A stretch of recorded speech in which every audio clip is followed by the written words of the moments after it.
2 তারিখ পর্যন্ত all untainted teachers can make their applications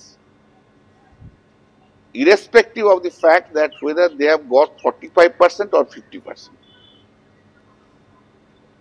এবং 2 তারিখে হয়ে গেলে অ্যাডমিট কার্ড তাদের দিয়ে দিতে হবে যারা যারা অ্যাপ্লাই করবে, এবং 7 তারিখ থেকে যেমন পরীক্ষা আছে হবে। মানে আনটেন্টেড টিচারদের যে একটা প্রয়াস ছিল যে এখন ফর দি টাইমিং সিলেকশনটাকে স্টে করানোর, সেটা হয়নি। আরেকটা কথা সুপ্রিম কোর্ট বলেছে 7 দিনের মধ্যে টেন্টেড টিচার যারা ছিল তাদের লিস্ট পাবলিশ করে দিতে হবে। কারণ একটা কনফিউশন হচ্ছে কে টেন্টেড, কে আনটেন্টেড, কে আনটেন্টেড, কারা আমাদের মতো টেন্টেড, সিভিয়ার মতো টেন্টেড, সেই নামগুলোকে পাবলিশ করে দিতে হবে 7 দিন।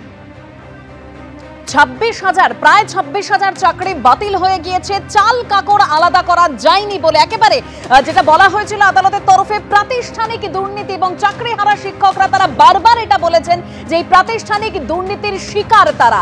আর এবার এসএসসি কে একেবারে প্রশ্নের মুখে পড়তে হলো সুপ্রিম কোর্টে, যেখানে বলা হচ্ছে যে কেন দাগী শিক্ষকদের নামের তালিকা লুকিয়ে রাখতে চাইছেন, কেন দাগী প্রার্থীদের জন্য হাইকোর্টে গেছেন, এবং সুপ্রিম কোর্ট এও বলছে যে এর জন্য কোনো যুক্তি যথেষ্ট নয়।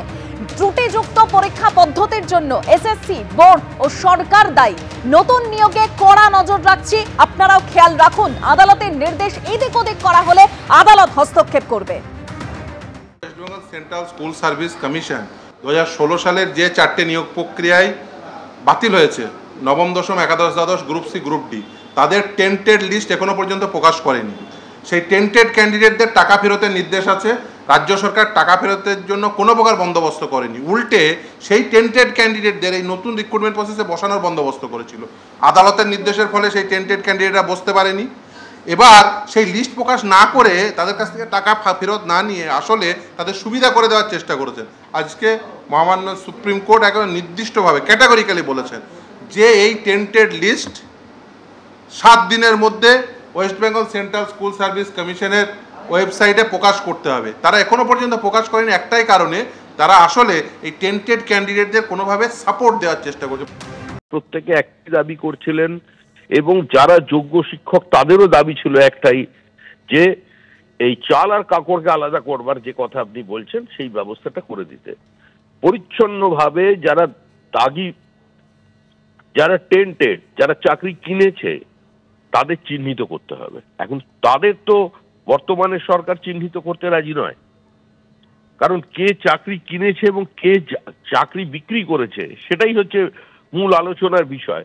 তো সেখান থেকে কিছু অপরাধীকে বাঁচানোর জন্য দুটো প্রজন্মকে ধ্বংস করে দেওয়া হলো, পশ্চিমবঙ্গের স্কুল শিক্ষা ব্যবস্থাকে ধ্বংস করলো। এরপরে হয়তো সরকারের শুভবুদ্ধির তো উদয় হবে না, পরিস্থিতির বাধ্যবাধকতায় এখন সরকার বা পর্ষদ কি সিদ্ধান্ত নেবেন সেটার জন্য আমরা অপেক্ষা করে থাকলাম। তবে এই রায়কে আমরা স্বাগত জানাচ্ছি। এবার দেখা যাক এই সরকার আদালতের রায়ের কতটা মান্যতা দেয়।